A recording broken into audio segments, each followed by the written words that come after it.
On today's Locked On Thunder podcast, how can the Oklahoma City Thunder get Game 3 in Denver? What will be the keys to taking this swing game?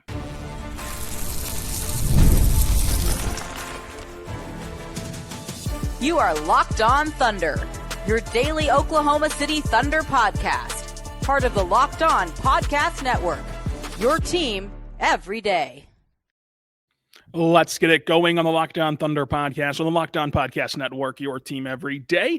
Here today, we're talking from Denver about game number 3. I'm your host, me member, and beat writer for Thunder and SI, Rylan Stiles. Follow me on Twitter at Rylan_Stiles. Follow the show on Twitter at LOThunderPod. Email the show, LOThunderPod@gmail.com. On today's show, we're diving into game number 3. We're talking keys to the game as the series shifts to Denver and what this can really look like for both teams, because both teams have an opportunity on different sides of the coin for 3 and 4 in this series. But the first thing that jumps out is that no matter how messy game 2 got, and it snowballed completely out of control, and we did a massive deep dive over game 2 that you can go back and listen to, Denver has still been in this spot before. First and foremost, Denver did their job. It never has to look pretty or smooth. You don't get any style points in the playoffs for how the scoreboard looks. It's all that matters is how the game ends. And if you're 1-1 after the first 2 games as a road team, you've more than done your job. And that's what Denver did. And Denver has been on the receiving end of some lopsided losses in the postseason before, most notably last round when they got blown out by the LA Clippers, and Locked On Nuggets was bearing the Nuggets, and they got blown up by the Clippers, and people didn't know how they would respond with an interim coach, and they turned it around and won the series. So they're going to have a bit of confidence heading into this game. The altitude will play a part, and more importantly, a tale as old as time, a song as old as rhyme in the NBA, is that role players play better at home. And Denver has not shot the ball well at all this series. And they have capable shooters. Are they streaky shooters? Are they consistent shooters? They're not consistent. They are streaky. Like that's kind of what Denver's MO is. But when you get capable shooters and you put them in a comfortable environment, they typically can thrive. You just saw a series ago, Russell Westbrook hit 41% from 3.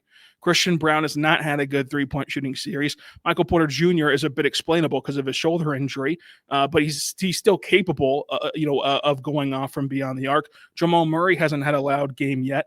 Like, all these things can work in Denver's advantage in this series here at games 3 and 4, because if the Thunder's role players have a dip at all from where they've been at home, and this is a team that didn't shoot the ball well in Memphis in round 1, right? That it was night and day different, the 2 games in OKC versus the 2 games in Memphis. If there's any dip at all from the Thunder supporting cast here in the Mile High City, and if there's ever a slow start because you're trying to adjust to the altitude or whatever the case is, then things really swing back in Denver's direction, even after this onslaught from game 2, where everybody's riding high, everybody's feeling confident, everybody's excited. What I think is important for the Thunder to keep into perspective heading into the games 3 and 4 is that you're now in the position Denver was, right? It doesn't matter what order or sequence that you do this, but you have to get 1 win. And obviously, you're never going to turn down 2. There's no law against getting both, but you have to get 1. You have to get 1 here in Denver, whether it's game 3 or game 4. I would suspect that Denver will have the edge in game 3 because they just got embarrassed, and you hear David Alman talking about what game 2 meant to them and how they want it to sink in with them, how they want to sit with it, etc. I'd imagine that you see a much better kind of output in game number 3 for Denver. So for Oklahoma City, you have to just take that punch on the chin and roll into game 4, looking to even up the series, steal back home court advantage, and play it out from there. But how these young players perform on the road, I think, will be pivotal for who wins this series, because at some point you're going to need to string together road success, and they got a huge confidence boost after game 2. OKC's role players did. Can they parlay that confidence boost from game 2 into this game 3 tonight, or into these road games against Denver? I still think that Denver is a very formidable foe for Oklahoma City, but also You're looking at the other keys to the game, and it's just how's the game going to be officiated? I mean, the Thunder have talked a lot about setting the tone and dictating how games are called, because there is an element of, if you're the first one to throw the punch, if you're the first one to show the fight and to grab and hold and to initiate contact, there's a reason why we call it a playoff whistle. Refs are going to look around and the zebras are going to conference, and they can't call everything. They don't want to be in that center of attention sort of spotlight. So how the Thunder come out in terms of physicality is going to be huge, to try to force the officials to call the game in a way that they want them to have it called, because the only chance that they have against Jokic is by pressuring him at the catch point, is by disrupting him and getting him into his body, and that's still not going to be enough to really limit him completely, but it's certainly going to be better than the alternative, which you saw in Game 1, where Game 1, Jokic was the initiator, Jokic was the guy who brought the contact to the Thunder, and Jokic did whatever he wanted to on the floor. So these are going to be some keys for Oklahoma City to try to figure out how to get a win on the road here, Game 3, and also Game 4 on Sunday. It's going to be really exciting to see how both teams respond, because there's not been any quit in this Denver team. And every time you look at this Denver team, people pick at certain situations, right? The Malone firing. It's like, okay, well, you fired your coach. These guys are done. They're going to pack it in. Well, no, they actually rally around DA, and they actually love DA, and they play for him really hard. Okay, so that didn't happen. You get blown out in that Clippers series, and you get beaten Game 3, and people are burying the team. Okay, well, this is a cute little story, but it's kind of over now. You got the 4 seed, but fell to the 5 seed. It's whatever. No, they come back and win that Game 7. Then people are burying them in Game number 1 against OKC, including myself, of just like, that's an incredibly tough turnaround. Throughout NBA history, that's only the 4th win in that setting of a team that went to 7 and now opens up Game 1 on the road with less than 3 days rest. And they were able to pull it off. And now, after Game 2, people again are having some question marks about how the Nuggets can respond. But to me, their cleanest path to win a game is this one, because they didn't have a clean path in Game 1. They just went out there and took it. In Game 2, they didn't have a clean path because the Thunder had to respond. They just had to. And in Game 3, they're the team who should be, more hungry, more eager, more excited to get onto the floor tonight. They have the wind at their back with their crowd, and they have a more comfortable environment for role players who have not stepped up. I mean, if you're Denver, you feel really good about where you're at, not because of how Game 2 ended, but because of how Game 1 ended. Like, that was a dreadful shooting performance, and that was not supposed to be the outputs that won you games. Whenever you closed your eyes and envisioned this series, you were not envisioning bad Jamal Murray or let's just say mediocre Jamal Murray. You were not envisioning 31% from 3. You were envisioning those things going differently, and to still get a win there could ultimately decide this series, because we'll see how they shoot tonight in Denver. If they come out and they do cash in on the chance that the Thunder will willingly give them, because the Thunder are going to swarm Jokic, they're going to bring bodies to him, they're going to make him play in a crowd. Whenever he fires those balls out to 3-point shooters, if they can hit them, the Thunder are going to let them try it. If they can hit them, despite the Thunder's hard closeouts after the pass, then it changes everything for the tone and tenor of that Denver offense, one that's been really good in the half court. Can they limit turnovers at home? Because they have been a really good half court offense, and the Thunder have a lot of half court offense question marks. So does the home court advantage help them be more organized offensively? Does the home court advantage help them not give the ball away 18 and 20 times as they did in Game 1 and 2? Like, these are all massive questions that however they get answered is going to determine how this series goes, is going to determine how Game 3 goes especially. So coming up, we'll talk more about Game 3. We'll talk more about Denver's ability to counter OKC and Oklahoma City's ability to counter those adjustments. This is going to be a very fun chess match here in round number 1.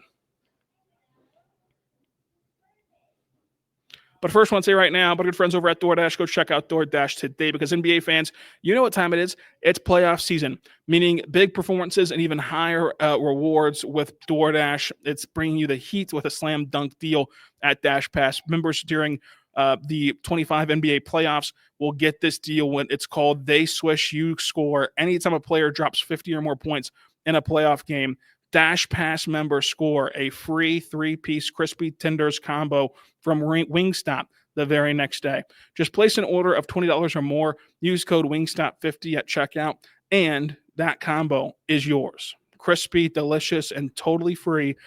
Offer valid during noon to midnight the day after that 50-point game. Terms and conditions apply. Go check it out today. So here's the play. You sign up for DoorDash Dash Pass right now. You unlock this and more exclusive deals all season long. When any player scores 50 plus in a playoff game, Dash Pass members can grab a free 3-piece crispy tenders combo from Wingstop the next day with a $20 plus order and code Wingstop50. That's Dash Pass. Your door to more savings is open with more flavor and more ways to win. Terms and conditions apply. We're back on the Locked On Thunder podcast on the Locked On Podcast Network, your teams every day. Thank you so much for making us your first listen every single morning, every single day. We're here for you talking Thunder basketball. When you look at this Thunder game against the Nuggets in Game 3, it'll be interesting to see how the Nuggets adjust to the Thunder and vice versa. I think that one way that Denver can really start to attack this Oklahoma City offense, a defense that they haven't exposed quite yet, is the secondary actions. I mean, whenever you look at Denver's half-court offense, it's been stellar this season, but a lot of it has been getting a clean entry pass to Jokic. That was hard to do in Game 2, but off that clean entry pass to Jokic, where he's now operating in the post, Jokic is going to be able to either score himself or kick it out to open corner three-point shooters. Now, whenever Jokic is firing out to those three-point shooters, or like the play to set up the offense in Game 1, where in Game 1, the ball gets dumped into Jokic. Jokic finds a cutting Murray, thinks that Murray's going to have a wide open dunk. It's taken away by the Thunder's back-end defense rotations. Murray wisely decides to kick it to the corner, and now it's a wide open AG 3.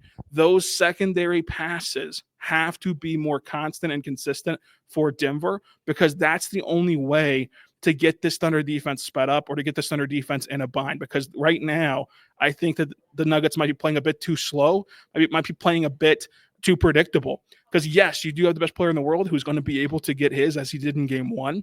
But whenever you dump it off to him, if he can't score and if the three-point shot is just not wide open, or especially the cut, then make another pass, because there's only so much you can do. If you put 3 or 4 bodies to Jokic and they try to make him play in a crowd, and then one of them peels off and Peel switches down to the cutter, that leaves someone to be out on the perimeter playing 2 at the three-point line. And a pass to one of those guys on the perimeter allows those 2 guys to just play catch and force them to pick between one of the 2 and knock down a 3. And that's how AG got his big 3 in the first quarter, which was completely wiped away by how that game went. But it's just an illustration of the secondary actions could force the Thunder's defense to break, not because they're not talented enough, but because it's so hard, man. If this team's going to rely on their athleticism, on their rotations, on their communication, putting them in more opportunities to mess up is clearly the right way to go. It's sort of like, it's sort of like speeding, I guess you could say. Like if you sped the whole way to Denver on your drive over to Game 3, you might not get caught. Like you might be more talented enough to do it where you're riding 90 and you see the cop up ahead and then you slow down real quick. But when you get out into that highway hypnosis and you get to going 100 and you miss one alert that a cop's up there, you're cooked. You're done. It only takes one breakdown. And so with the margins as slim as we think that they're going to be, the more you can give the Thunder opportunities to break down, I think is what Denver should be trying to do. Because right now, they're not really giving the Thunder opportunities to break down their defense. All they're doing is what the Thunder want them to do. And I think that Denver has to try to use their playmaking to dictate something else in Game 3 and 4. Another thing is just that you can't play DeAndre Jordan. I mean, DeAndre Jordan cannot play. You've got to figure out a way to just trust AG to be the small ball 5 when Jokic is out there. Now, that does mess with your rotations a lot, because if you're going to put AG at the small ball 5, he's got to stagger off the floor faster than Jokic does, and even more so if you want him in there still with Jokic minutes later on. So how do you handle the rotation at that point if you're David Adelman? Could just be like trying to trust Peyton Watson, because if we agree that role players play better at home, perhaps you get a couple of Watson threes, and now all of a sudden that complements his defensive skill set. So I just find it very interesting how they're going to handle the non-Jokic minutes, because they've been beat in the non-Jokic minutes. They've tried it both ways. In Game 1, they didn't use DJ.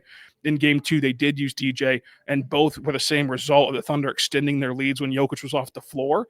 But obviously, Game 2 was not sustainable with the way that DJ played, and I don't really know how they could make DJ work. My suggestion, if you were just hell-bent on playing DJ, would just be to trust him on Chet Holmgren. Not because Chet can't take advantage of him, but if you look at how they're playing a zone and you look at how they're even cross-matching DJ off of Chet, DJ should be able to do what they're expecting of Russell Westbrook cross-match on the Chet, what they're expecting of their back-end rotation, right? And you could counter that with, well, if Russ is the one holding him up, DJ can then, once he sees Chet play off the catch, he can then rotate down to the rim. I'd argue that that's probably more, it's probably in a worse spot for DJ. Like it takes more athleticism to do that, because what you saw in game 2 was when you were trying to have that advantage created where DJ could play some drop, the Thunder were just bombing in threes over him, and then those guys weren't afraid to drive into the drop of DJ and get around him at the rim, and they just had no rim protection. Whereas if you do trust Russ and his athleticism to hold up Chet, and you do trust your back end scram switches, then why not just let DJ play a step off of Holmgren in the corner? And if Chet starts to drive on DJ, listen, man, you're in the NBA. You've got to be able to find the angle to just hold him up enough to where now you can rotate and put Chet in the crowd. And if Chet wants to launch the three and DJ, you're only a foot off of him, he should have the length to be able to contest that shot. So I think that that's really the only way to play DJ, which is the most unconventional way, which is to be conventional and put him on the Thunder center and see how that forces the Thunder to react to that. Because Chet Holmgren, for as good as he is, and he's really good off the catch, he's really good at being a versatile big man, especially by big man standards. The one thing that can give him trouble is his handle. He has a pretty loose handle. So even if the Thunder counter that with moving Chet to the top of the key and then like having him stay there instead of staying in the corner, and he wants to attack from the top of the key, and you still have DJ on him, like the screenshots will look wild, but you can't do this out of fear of screenshots. Like, yes, the screenshot of Chet isolating against DJ at the top of the key looks insane. But what happens whenever Chet puts the ball on the deck? Well, then you're going to have to dig really hard and play the gap really hard with the defenders you have in the slot and at the elbow and swipe in there. And it might lead to fouls, but it also could lead to a ton of turnovers because his handle is susceptible to giving the ball away. So that's another counter where you could get away with playing DJ against Chet Holmgren if you're just willing to live with the optics of putting him on Chet. And the possibility that maybe the recovery to the 3-point line isn't enough if he's sagging off of Chet. But listen, it wasn't enough in game 2 whenever they were sagging off of Kaysen, whenever they're sagging off of other guys. So I just think that they should play Chet a little more straight up with DJ and see what that leads to. If you just need to play DJ, can he get by in that setting for 2 minutes or so? If you're the Denver Nuggets, we'll have to wait and see. But the biggest thing will be the role players for each side. Denver's role players did not answer the call on the road from the 3-point line. They've still yet to shoot good in this series. The Thunder just couldn't miss shots in game 2, but they didn't shoot the ball that well in game 1, even with home court advantage. So how do the Thunder role players react? How do the Denver role players react, especially cashing in catch and shoot looks as the stakes rise, as the stakes of game 3 rise, as the stakes of this series rise? It'll be very fun to figure out. Coming up, we're going to have your mailbag questions and talk more about game 3. But first, I want to say right now, our good friends over at Amazon Fire TV, go check out Amazon Fire TV because you know that your Amazon Fire TV stick is also an Xbox. It's a gaming and entertainment hub with Fire TV Stick 4K devices. No console required. Just grab your paired controller, subscribe or sign in to Xbox Game Pass Unlimited with EA Play included, and you're ready to play. You can dive into hundreds of premium titles from EA Sports College Football 25 to Call of Duty Black Ops 6 and more. It is there for you all on your TV. It's as simple as streaming your favorite shows or watching your favorite movies. It's on your Fire TV, and if you go check out and play EA Sports College Football 25, you can be like me and win Tennessee 6 national titles. Make sure you check out the latest technology because they've elevated playing in more ways than one with their auto low latency mode, advanced technology to help you stay in the game and enjoy a smooth, responsive gameplay experience, even on the Amazon Fire Stick 4K. Make sure you go check it out today because it's a lot of fun and convenient to just travel around with a Fire Stick 4K and play your Xbox versus lugging around an actual Xbox. So head over to Amazon.com/Fire TV Locked On to get started. That's Xbox Game Pass Ultimate Unlimited subscription with the compatibility controller required, available on select devices, including Fire TV Stick 4K, second generation, Fire TV Stick 4K Max, first and second generation, and Fire TV Cube, third generation.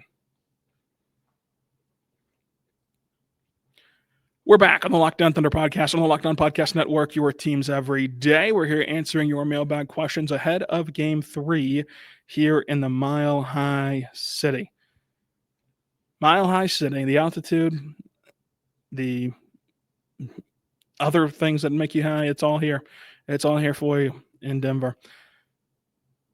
The first question from the mailbag will be from Hi. Do you think the Thunder are cheating by getting Caruso? It just feels unfair.